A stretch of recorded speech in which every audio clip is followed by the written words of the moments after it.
एकीकडे पाणी टंचाईच्या पार्श्वभूमीवर नाशिक महापालिका नागरिकांना पाण्याचा काटकसरीनं वापर करण्याचं आवाहन करत शनिवार रविवार पाणी कपात करत आहे, तर दुसरीकडे वडाळा गावातील ब्लू मून सोसायटी समोर मागील 15 दिवसांपासून मुख्य जलवाहिनी फुटल्यानं लाखो लिटर शुद्ध पिण्याचं पाणी थेट गटारात वाहून जात असल्याचा धक्कादायक प्रकार उघडकीस आलाय।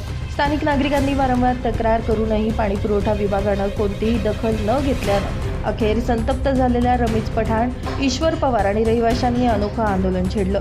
गळतीच्या पाण्यातच रस्त्यावर अंघोळ करून त्यांनी महापालिकेच्या गलथान कारभाराचा निषेध नोंदवला। ते कसं आहे, पाण्याचं म्हणजे नाशिककरांवर लई मोठा जल संकट आलेलं आहे।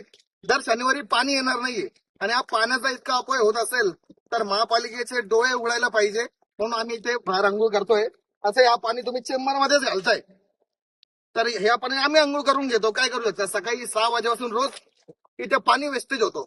15 दिवसापासून हे वेस्टेज होतोय, तर तुमचं लक्ष कुठे किंवा तुम्ही ठिकाणावर येणार, म्हणून आम्ही इथे अंघोळ करून महापालिकेचा प्रशासनाचा निषेध नोंदवतोय। आणि दररोज सुमारे 1.5 लाख लिटर पाणी वाया जात असून आतापर्यंत 20 लाख लिटरपेक्षा अधिक पाण्याची नासाडी झाल्याचा दावा यावेळी नागरिकांनी केला। आठवड्यातून 2 दिवस पाणी बंद ठेवण्याची भाषा करणाऱ्या महापालिकेला डोळ्यादेखत वाहणारं लाखो लिटर पाणी दिसत नाहीये का, असा संतप्त सवाल यावेळी महिलांनी उपस्थित केलाय। पुढील 24 तासात जलवाहिनीची दुरुस्ती न झाल्यास गळतीचं पाणी बाटल्यांमध्ये भरून मनपा आयुक्तांच्या दालनात नेऊन ओतण्याचा तसेच हंडा मोर्चा काढण्याचा इशारा यावेळी ब्लू मून सोसायटी कृती समितीनं दिलाय। नितीन चव्हाण, महाराष्ट्र 24 न्यूज, इंदिरानगर।